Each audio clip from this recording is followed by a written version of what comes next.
Welcome to our free weekly group advisory session, and thanks for joining. The topic of this session, just like last week's, is actions your business can take to survive the coronavirus crisis. If you joined us last week, thanks for coming back. This session will be slightly different, just as next week's session will be different from this week's. I'm Charles, and I'm going to kick this thing off with a quick overview before turning it over to Sean, Michael, and Nick for some background on the NiVACK Group and some discussion of our topics today. Speaking of today's topics, they're going to be arranged like this. So this is the intro. You're experiencing it now. I hope it's great. We'll move on to the topics in just a minute here. And there's three different things that we want to discuss today. But I do have a quick poll to ask you guys which topic you would like to discuss first.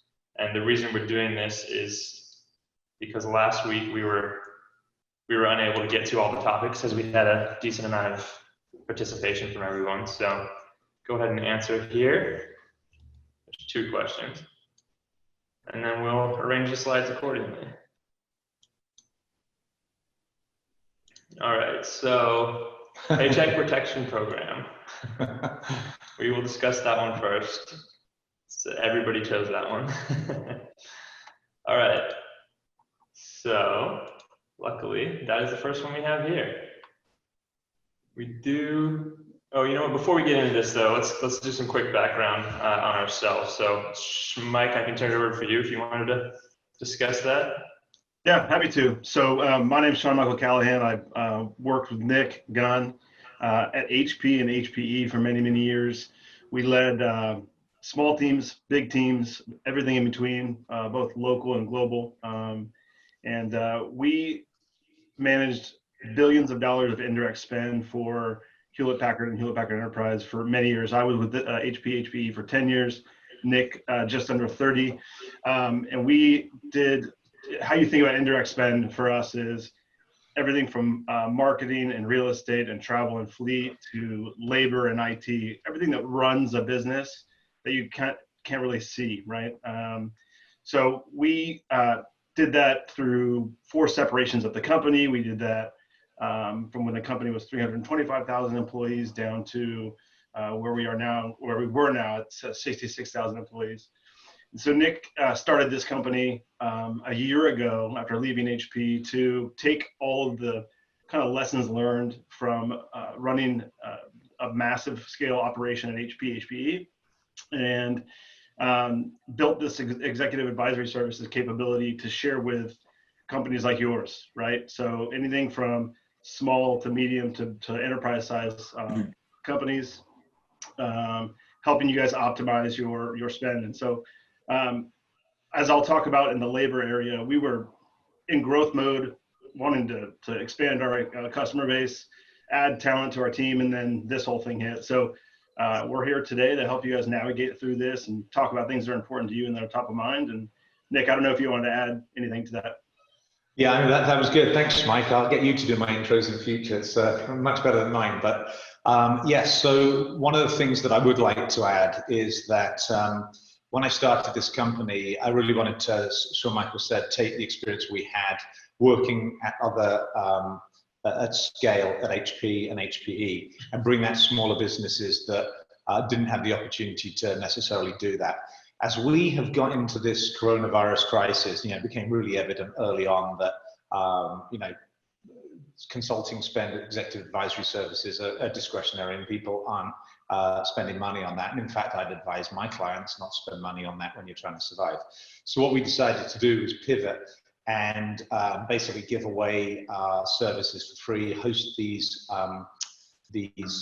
what do we call them, these advisory sessions to answer people's questions about all sorts of things. We spent a lot of time last week on cash flows and things you can do to improve your cash retention during this crisis. And today, as Charlie said, we're going to focus on the Paycheck Protection Program, marketing spend, and the labor strategy. But we're really here. Any question that you've got, feel free to ask us. If we don't know the answer, we'll just tell you. And, we'll go look it up if necessary. We've been doing a ton of research on some of the new legislation that's getting passed. So we're kind of in the same boat as you guys and as all of our clients, and to be quite frank, as many of my friends. I got a lot of friends in the local area who own their own small businesses, doctors, dentists, opticians, restaurateurs, you name it.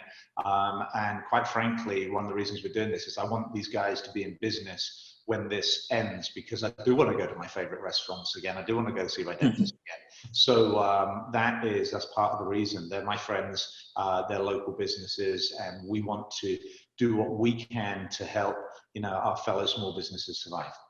So with that, I think we're going to talk about the Paycheck Protection Program.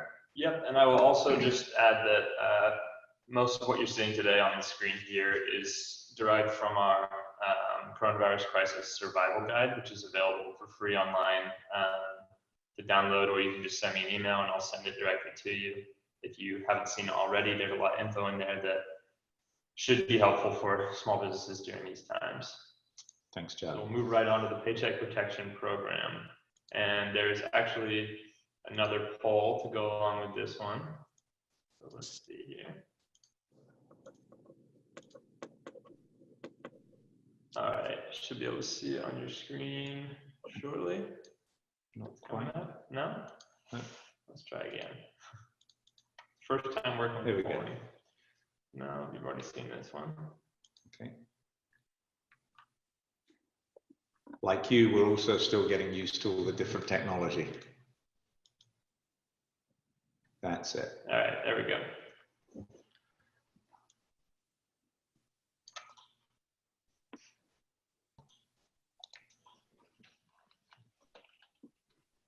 Okay, so do we get the results of that? Yeah, they're still coming in. There you go.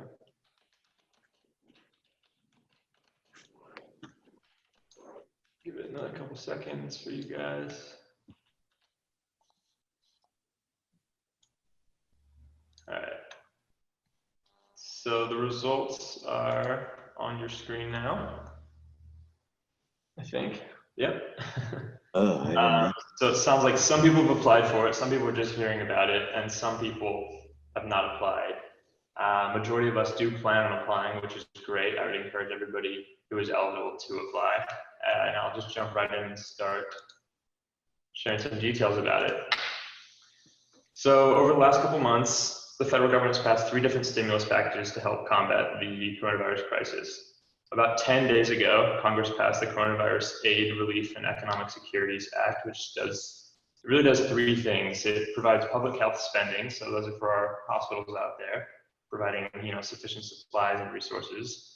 It provides individual taxpayer relief, so the majority of Americans are going to see a paycheck sometime in the next few weeks. And then the third, and for this group, the most important thing, is it provides small business lending. Within that last category, the Paycheck Protection Program has allocated almost $350 billion towards helping small businesses. And essentially, these are government loans that will be forgiven. It will become a grant so long as you continue to employ people. So really the whole purpose of these is to keep our workforce working, or at least getting paid, regardless of if they're able to work, because obviously there are many businesses that aren't able to work.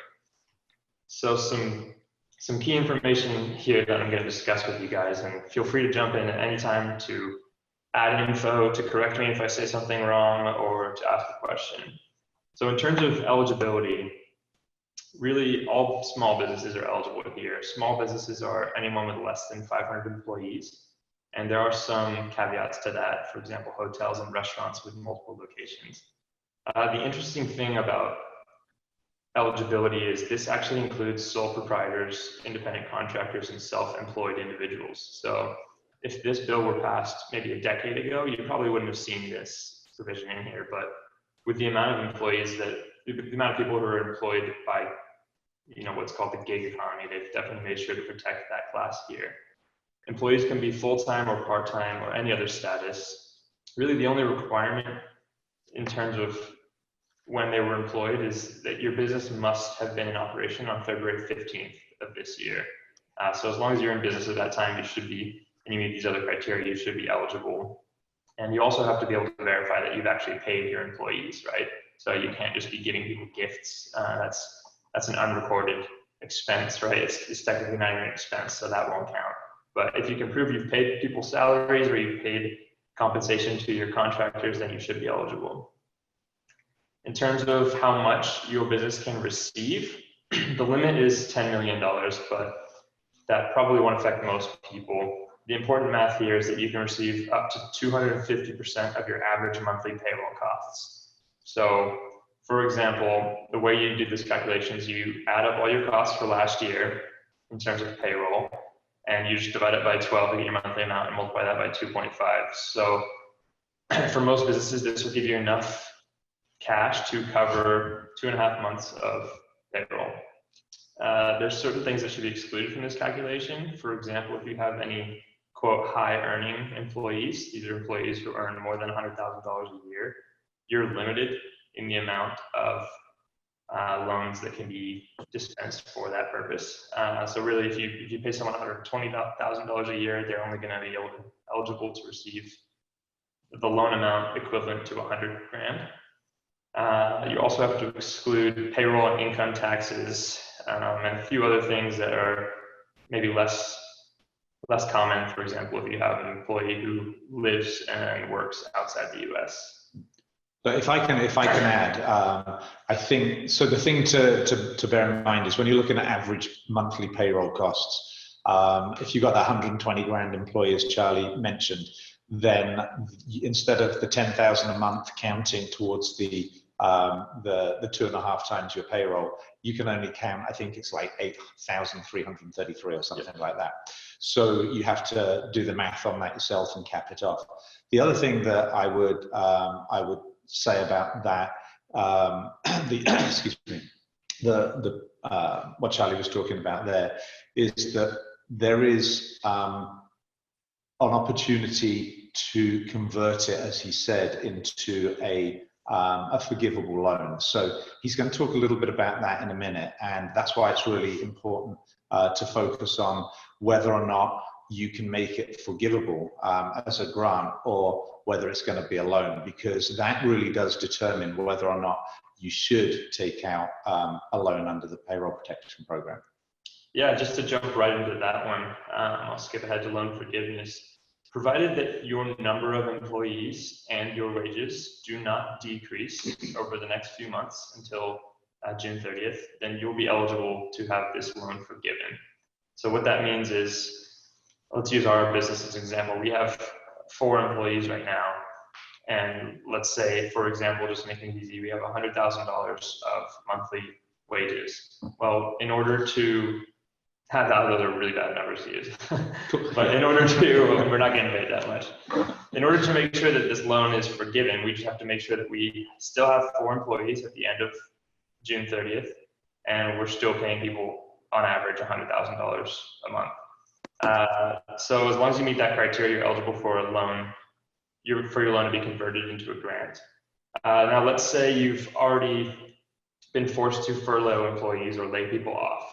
Well, there's some good news here as well. So as long as you had employees on the books, I think as of February 15th, so if you employ people before February 15th and then you laid them off sometime between then and March 27th when the bill is passed, as long as you rehire these employees by June 30th and reinstate their wages at their regular amount, then you're eligible to have this loan forgiven. So how that might look in reality for the doctor out there who's had to furlough his employees, you apply for this loan, they give you the amount that you're looking for to cover your expenses for the 2.5 months. You rehire everybody back, you prove that you've rehired them all back. You can do this this month or whenever you get around to it. And then you just submit the paperwork to show that, hey, I did lay these people off, but I rehired them. They're at their wages they used to be. And the Small Business Administration and your lender will look at that and say, hey, this doctor did exactly what this bill is designed to do, right? They ensured that people still had jobs. They kept money in their employees' pockets. And so we're going to make this loan forgivable. And so they're not going to have to pay any of it back. So Charlie, I've got a question for you on that. If I'm a small business and I had to lay off my employees in order for them, or furlough them, I believe, either lay off or furlough my employees in order for them to be eligible for unemployment benefit. Yep. How does that work? Do they get unemployment benefit and salary if I backdate it, or would they have to pay one of those back? Is there any clarity on that?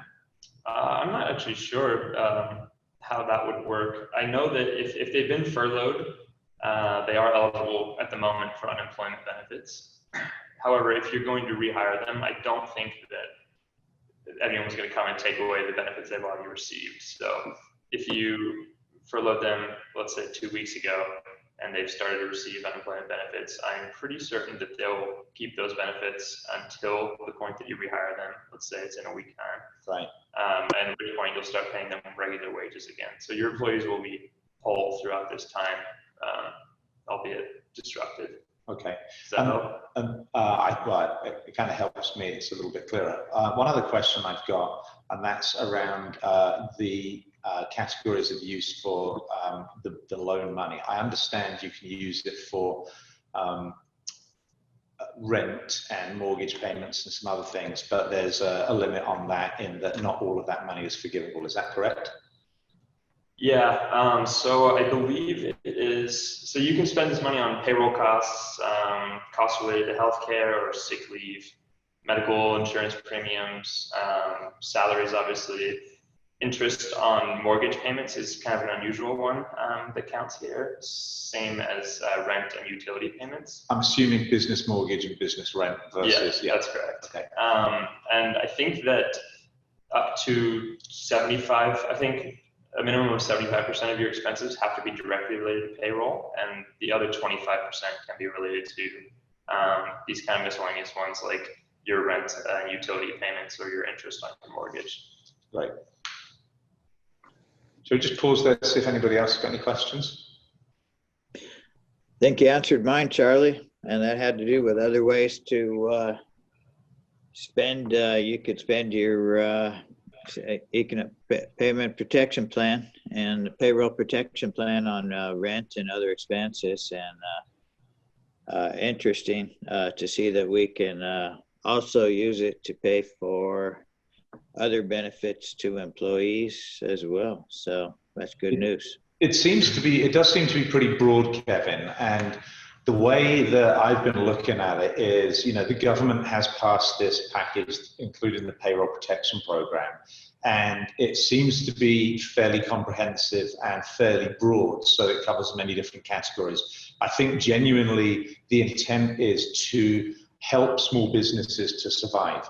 The biggest challenge that I see right now, and I don't know if other people see this, is that certainly my lender, the Chase Bank, they're not ready. So they sent out a note on, early, whatever it was, April, saying that they would be ready on the 3rd of April, which was last Friday. And then on the 3rd of April, they had a note on their website basically saying they're not ready and we'd hear more back. And I honestly have not heard anything. I check every day.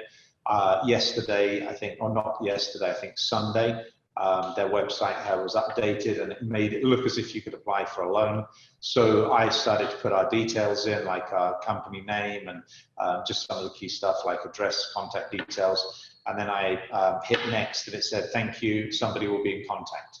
And I haven't heard anything. I have not received an email. I haven't received any kind of phone call or anything, and it just sits in a big black hole. And I don't know if this is a common experience that people are having with. Yeah, that sounds familiar with Wells Fargo too. Same program. Right. Yeah, So, I think they're all just trying to figure out how to do it. I mean, this is a unprecedented law that was passed, right? So I'm sure, are just hoping for more guidance from Congress and from the Small Business Administration. And I think that guidance has been slow to come out. And so they're really just hesitating here, which is sad because it is hurting businesses, right? The whole reason the bill was passed is to get money flowing quickly. And it's obviously not happening as intended so far, but we got time to figure this thing out, so. Yeah, well, I mean, so Charlie's being very diplomatic there. I have a different perspective on the banks. I think they should be moving on this. It appears to me that one of the reasons they're slow is I know they were complaining that it wasn't high, the interest rate on the loans wasn't high enough at 0.5%, so it's now 1%. So 1% of $350 billion is 3.5 billion. So just to be clear, you know, the banks are making out on this one, maybe not like bandits like they usually do, but the banks will still receive $3.5 billion a year in interest on these loans that are underwritten by the government, and the government funds through the Treasury will pay them off. So for me personally, and I think some of you guys probably share that, I do find this frustrating. I do find it frustrating that, you know, the government that we often complain about, but have actually come out and done something that can help small businesses. But a lot of us as small businesses are finding it hard to get access to those funds because the banks haven't worked out how they're going to do it. And, you know, I'm sure they're full of excuses, but quite frankly, now's the time to act. Now's the time when we as small businesses need this help, not, you know, in 2 or 3 weeks when they figured it out, right? So anyway, that's my personal opinion. So speaking of those banks, those are, if it's not already clear, that's how you apply for these loans, right? You work directly with your financial institution or your lending institution to apply for this Paycheck Protection Program.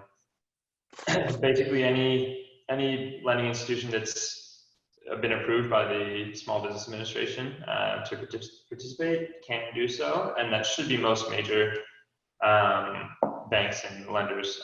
So you shouldn't have any issue there finding one. I think the caveat is that you have to have had a business account open with that bank on February 15th in order for that to work. But if you had that relationship on February 15th, then you should be eligible. Okay. In terms of the rate and the term, they're all identical loans. So the NiVACK Group is not going to get a loan that's any different from, you know, the dental practice next door. Every loan is going to be a 10-year period, a maximum of a 10-year period, and a maximum of 4% interest rate. However, as I said, a majority of these loans we think will be forgiven if you meet certain criteria, right? You keep your employees employed. So the interest rate is really a non-factor for those of you who are getting this loan forgiven. Now, if you're unable to get the loan forgiven, or if a portion of the loan is unforgiven, for example, if you have to lay off 50% of your employees, maybe only 50% of the loan will be forgiven. So you will still have to pay the other 50% along with the interest on that 50%.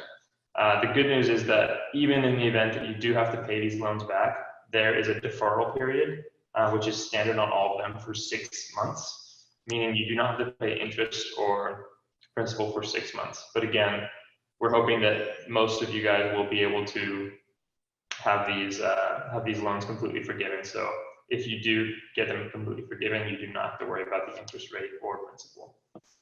The last thing here is, when do I need to apply?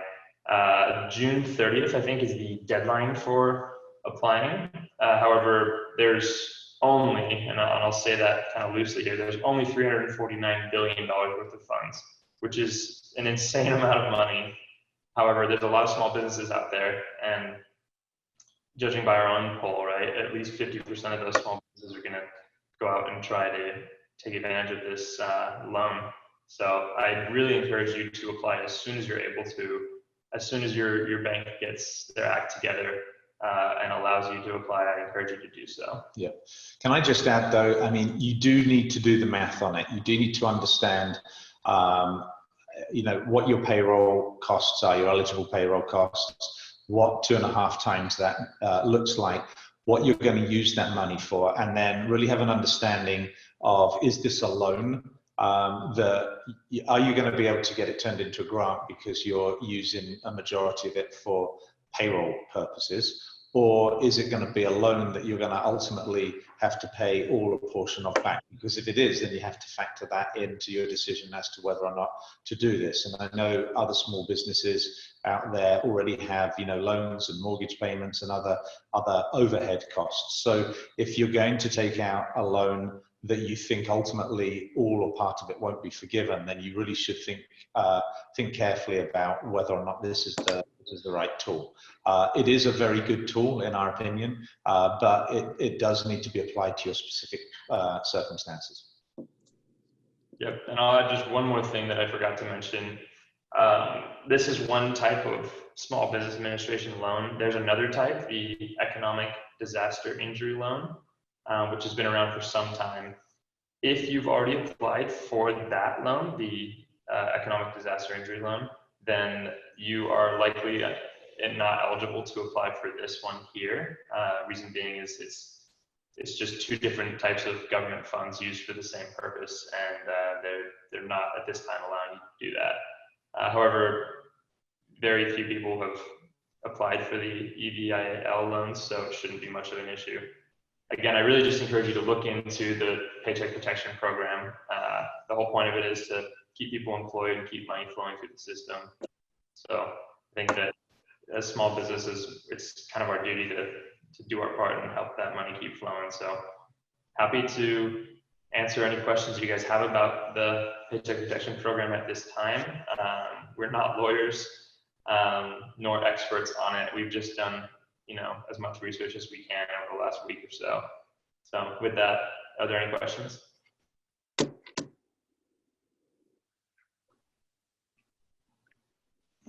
Okay, all right, we can move on then.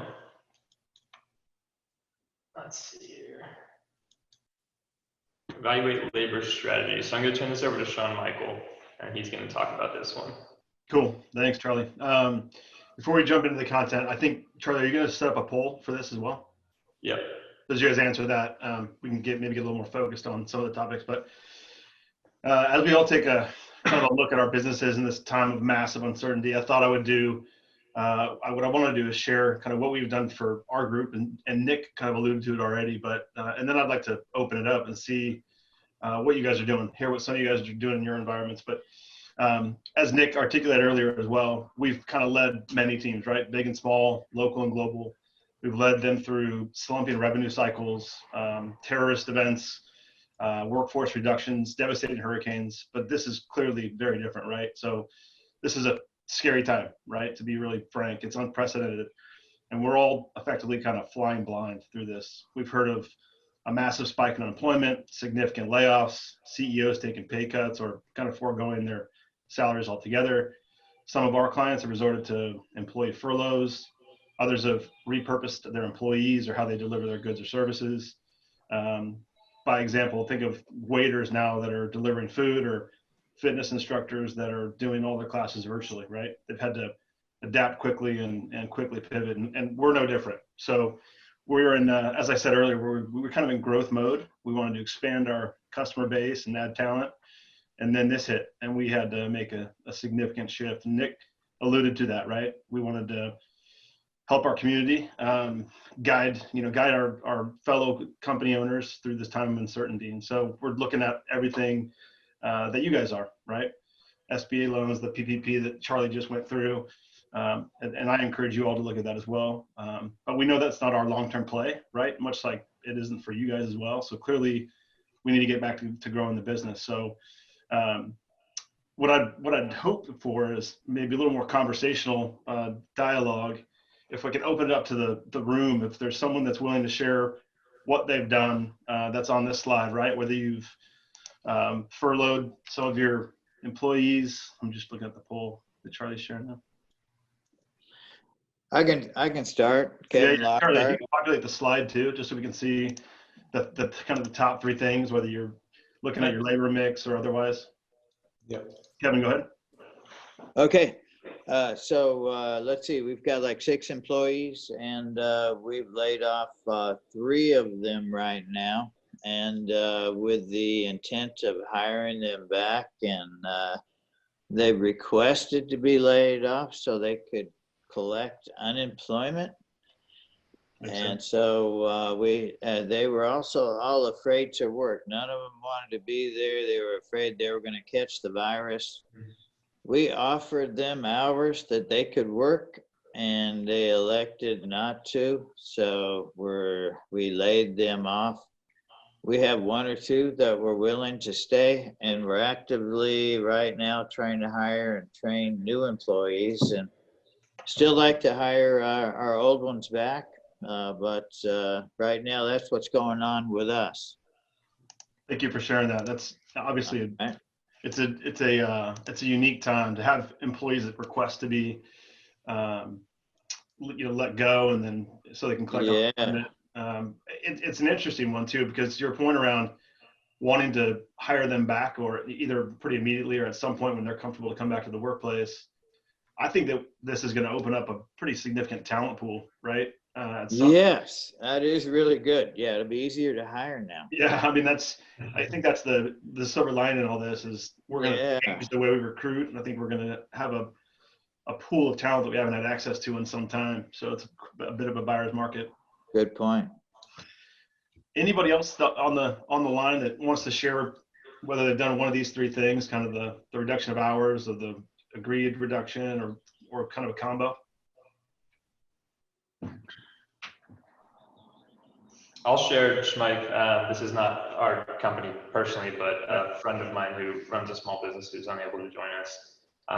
They employ about 10 people, and 2 of them are I'll say more experienced, to put it politely. So they encourage those 2 employees to take an early retirement program, and their small business is awesome and is able to offer a bit of a retirement program as it is. And so by just enabling those 2 to take an early retirement, they're able to actually reduce some of their costs in the short term, and actually spread some of the hours out amongst the other 8 employees. So I thought that was a great example. And I know one of the ones up there is also to encourage sabbaticals. This maybe appeals to the younger generation, actually, those who want to just get out there and travel.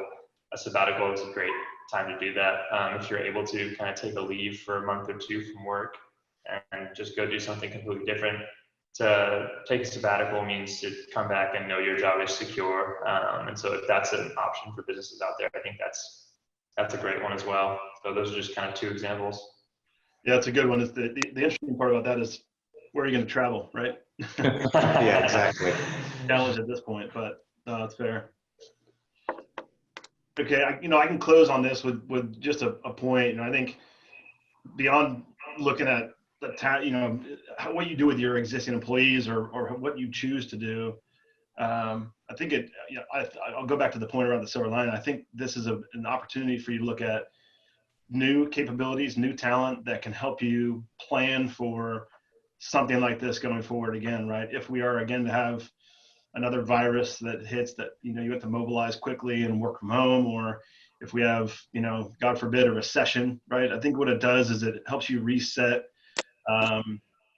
your business model, how you look at your employees, what skill sets you have. I mean, you think now about the people that are trying to do much more of this stuff virtually.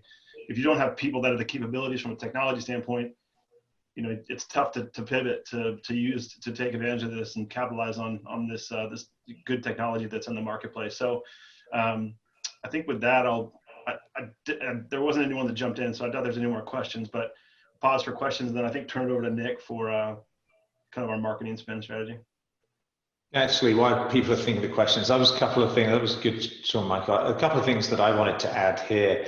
One of the things that we talk to our clients about is why it's important to have good operational management of your operating costs and your environment when business is good. The problem is a lot of businesses, when businesses are good and things are growing, they don't pay enough attention to the cost base. They don't pay enough attention to what they're spending their money on. And unfortunately, when situations like this occur, they find themselves in a challenging situation where they think, okay, I've got to lay off people, I have my rent's too high, all sorts of things like that.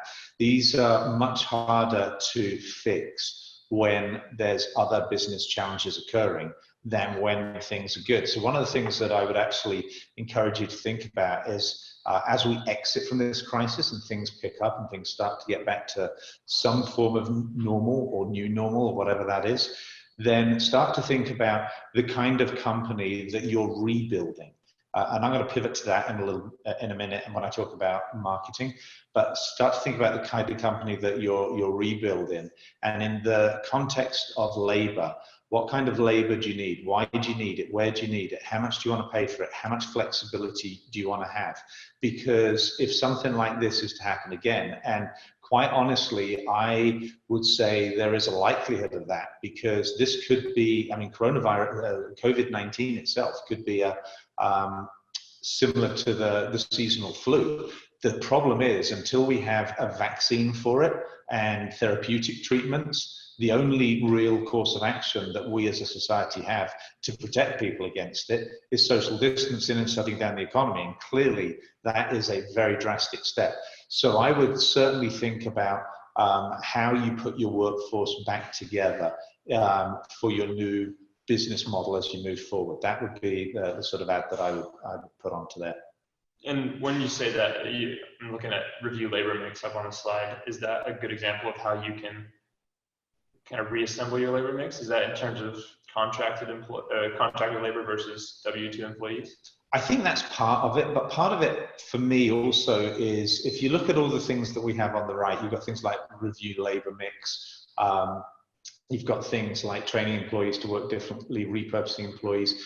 One of the things that I would state is take a look at your processes, take a look at what your business actually does. What are the core things that you have to provide to your clients, to your patients, whatever, and then look at everything that you've got in place to support that, and ask yourself the question: are you doing that in the most efficient way possible? What could you do better? Is there better use of technology? Even ask the question: do you need to do some of these particular things? Because if the answer is no, then maybe you don't need to have a person spend some of their time doing that. They can actually spend some of their time doing something that is more valuable for your business. So that's kind of how I think about things in terms of the ability to conduct our business as we move forward, thinking about what are the key things that really need to happen in my business to make it work, versus maybe the nice to haves, or maybe I've been doing this thing for a long time and everything that I've had worked in the past, but maybe I've grown out of it now, or maybe I don't need it. So now's a good chance, maybe when we're slightly less busy, to think about some of those things. That's my point, Charlie. Perfect. Nick, maybe one thing before we move on to the marketing bit.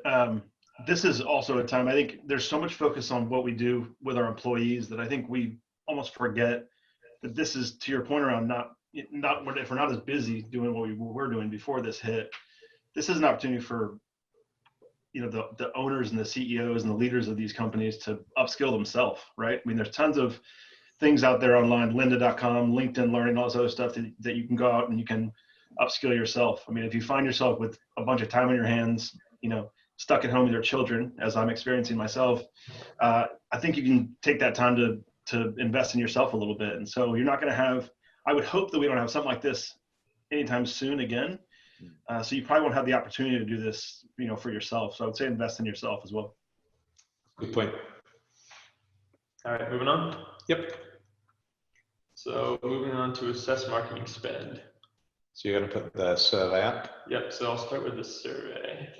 So while Charlie's getting the survey up there, I wanted to sort of start with a caveat. We're not a marketing company, but we think about how do we do business and how do we attract, develop, and retain clients. So one of the things that this crisis has highlighted is how to use marketing. Marketing is typically considered to be something of a discretionary spend. So if you think about all the spends all the money that companies spend, if they have to reduce spend quickly, the kind of things that companies do is they cut travel costs, they cut their marketing spend, they cut employee costs, because these are relatively easy things to do. Harder things to do are, sell a building if it's a real estate, or get out of a lease. I'm not saying you can't do that. It's just not something that you can do super quickly. So what we started to think about was, should you be spending money on marketing in a time like this? And I actually asked a friend of mine, I tried to get him to join, but unfortunately he had a client meeting, a friend of mine who runs a marketing company. And one of the things that he said was, now is more important, it's more important than ever to really try to understand what it is that your clients need, and try to pivot your company to where, and I'm going to use a hockey analogy here, where the puck is going to be, not where it is now. So if you watch TV or listen to the radio, or even see ads online, what's happening right now is there's a lot of companies out there pivoting their messaging away from what they typically do to things that they've probably done some research on, that their clients are telling them that's important. So one of the things that's really important right now is that clients, customers, people in general are concerned about their health. Kevin earlier stated that his employees actually asked to be laid off because A, so they could get benefit checks, but B, because they had a fear for their health. So a lot of people are concerned about their own health and well-being, the health and well-being of their customers, their clients, their families, etc. And what that's doing, it's forcing companies to think about how they market their products and services to their potential clients. Because if you don't address that very basic need, which is, how are you going to ensure my safety? How are you going to ensure that I don't get coronavirus? Then it's going to be very difficult for you to sell your product and service based upon its features and attributes and value. So I think that's one of the things that's super important right here.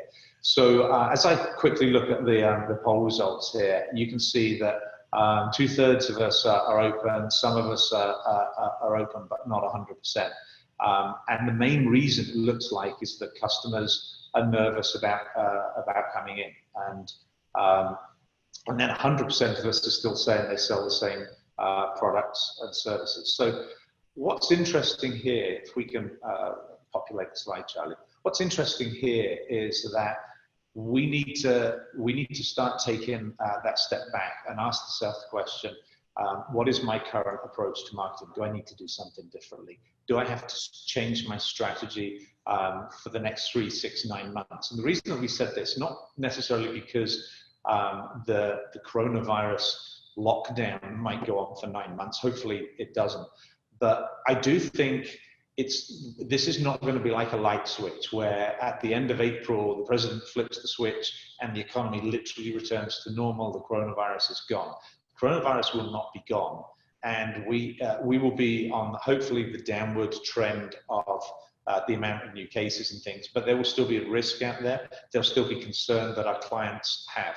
So think about what your strategy is going to be for attracting your clients in the future.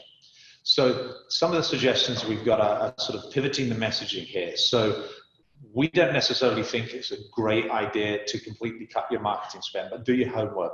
Maybe go talk to some of your current clients and ask them what is important to them. One of the things that we found to be very useful as we started our own business is we started talking to people. We started to ask them what they want and what's important for them. And what they wanted in the past may be something completely different from what they want now and in the future. So definitely think about how you adjust your brand and your demand generation efforts to reflect what your customers want now and what they want in the future. That's one thing that's really important. The other element to that is you need to tell them what you're doing. You need to be clear, send them emails, update your website, whatever mechanisms you have for communicating with your clients. You need to tell them what you're doing. You need to spend the time to make them feel like you are understanding and that you care about them. That is really, really important. Another suggestion we have is rebranding. Again, this is an opportunity maybe to pivot, depending upon what your company is, to rebrand as something that's slightly different. I went to one of my favorite restaurants to get some takeout last week, the Loomis Basin Gastropub here in Loomis. And they do takeout, they do great barbecue food. But one of the things that they've done, they just expanded in the last 6 months. and they had a takeout area at the front. But what they'd done, they'd converted the takeout area and they turned it into a grocery store. And you can go there and you can get, because they can get grocery type products, fresh produce, etc., from their suppliers. So they've turned it into a grocery store. So you can go there and get some groceries right now. And that is a pretty smart thing to do, because they know that their typical sales of what they typically market, which is barbecue food and a great gastropub, is hindered now by this crisis. So they've pivoted to something that's slightly different. And then the final thing here is sort of focus on your core customers. Again, direct your spend at your core clients. One of the things I think that is really important in this is to do what you can to retain your existing client base. You don't want them going somewhere else. You don't want them saying, oh, I don't think I need that in the future. Some businesses, that's going to be easier than others. I was out for a run this morning, and I was thinking about my friend who's the CFO of California Family Fitness. Right now, for many people, that would be considered to be a very discretionary spend. If they're on month to month, maybe people are not paying their dues anymore. And that company, I haven't spoken to him for a few weeks, but that company is a lot of fixed overhead. It's big buildings with lots of capital equipment in them for people to use as a gym, and nobody's allowed to go in there. So right now, that could be quite a challenging business to be in. So what are they going to do? What are you going to do if your business is like that to retain your core customers?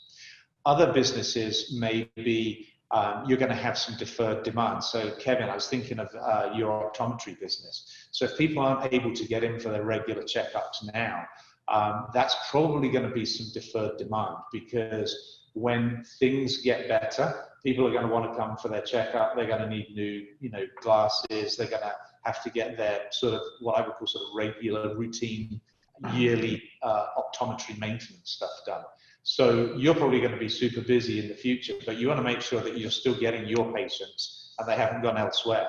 So that's what I'm thinking about when I think about looking at how you communicate and how you market. And this doesn't have to be spending a lot of money. It doesn't require us to spend a lot of money on this, but it does require us to think about our customers, put ourselves in their shoes, ask them the questions about what's important. And I'll just finish on this by saying that for our own business, I started to think about what our clients might potentially need for the future. Are they going to procure advisory services like ours the same way in the future? Or do we need to pivot to something different? Do we need to offer a different kind of product? Thinking back to the labor mix, do we need to offer a product where maybe we could offer procurement services, like a chief procurement officer, as a service on demand, rather than a company go out and hire somebody full-time to do that, because it's quite an expensive role to have, and maybe they don't quite have the scale at which they can be effective on that. So I started to think about that. I chatted to the team about it yesterday, and then tomorrow we're going to have a session on. We're going to have a working session, and we're going to whiteboard some ideas on what we think our customers are going to want in the future, and then we're going to start asking them what they think they're going to want in the future. So I will leave it at that and open it up for Q&A. While you guys think of questions, I'll pop up some of what we thought were great examples of people just pivoting their marketing bit during this. So you got the board game company who's really highlighting that they can still be part of your life during social distancing. McDonald's is social distancing themselves. Breweries are starting to make different products like hand sanitizer, and Nike's even, looking at this as a way that you can do your part and help others by staying indoors. So I was quite concerned actually when I heard some of the breweries and distilleries were now producing hand sanitizer. We might now have a run. There might be a shortage of alcohol products, and I think that's the only thing. Alcohol with the board games is the only thing that's been keeping going stir crazy over the last few weeks. I'm pretty sure there's some distilleries that have been producing hand sanitizer. At least some of it tastes that way. Well, thank you. I just have a comment on the suggestion that I thought was pretty good about concentrating on our core customers for my business. You know, we're calling them we're canceling a week's worth of patients at a time, trying to get them to reschedule, but it's also an opportunity to check out somewhere else. And granted, most other optometry offices are closed, but I think a chance to communicate with our core customers, let them know that we're wearing gloves and masks and disinfecting. Maybe we only let in one person at a time, but you know, something to build up their confidence and just reassert that we care about them. So I thought that was a pretty good suggestion. That's great, Kevin. I'm thinking about your business and a little parallel with another one of my favorite restaurants, McCooney's. We got some takeout from there a couple of weeks ago, and you order it online, you pull up in your car and you wait outside, and then basically through texting and stuff like that, they come to you with your food. And I'm thinking about your business. Maybe that's something that you can do. Have your patients turn up, wait in their car instead of in your waiting room, and then you know, they just go straight through. I mean, there's definitely ways in which you could adapt to satisfy some of their safety concerns. Spray them down before they walk in the door. Yeah, that's another way. Nick, I want to pick up on your example of the CFO of CalFit, because I think it's relevant to this topic. While I'm a member of CalFit, and they're not collecting dues for the next 2 months, which is fantastic. But as a CFO, that's obviously concerning from a revenue perspective. On the marketing side, he obviously is going to control marketing spend as well. There's really no need to market print, right? You know, print marketing right now. There's no need to market in magazines or the like, because people aren't going to go to your gym, right? So the one thing that's not on here is repurposing your marketing spend, right? So think about, if you do have a budget and you know you're not going to utilize it because you're not, you know, people aren't going to be reading certain things or otherwise, just get smart about going back to your last point here, what your core customers, how they're consuming the marketing that you put out in the marketplace. Is just another point. Yeah. And if you're able to, if your business has the type of client base that you can reach out to very personally, very directly, that is definitely a way of doing that. If you have contact details, maybe, I'm just making this up. Maybe you give people just a quick phone call. It depends how many clients you've got. If it's thousands, obviously it's going to be challenging, but maybe you can send out some email and personalize it. But you definitely want to be connecting with your clients on as personal a basis as possible. And again, my friend who runs a successful marketing company, one thing he suggested was you definitely need to be empathetic with your clients right now.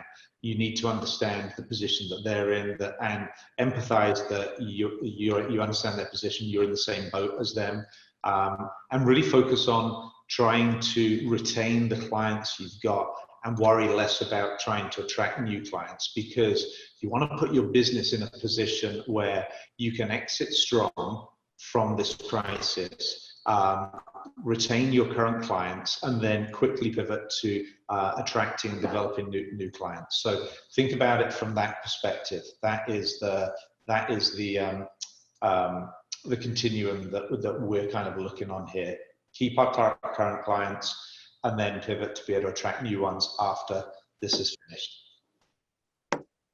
Any other questions on anything else? I mean, we covered these things today. We covered a lot on cash flow management last week, but we're here to answer any. And if there's something that a topic that you particularly want us to talk about, we can go and research it if we don't know it as well.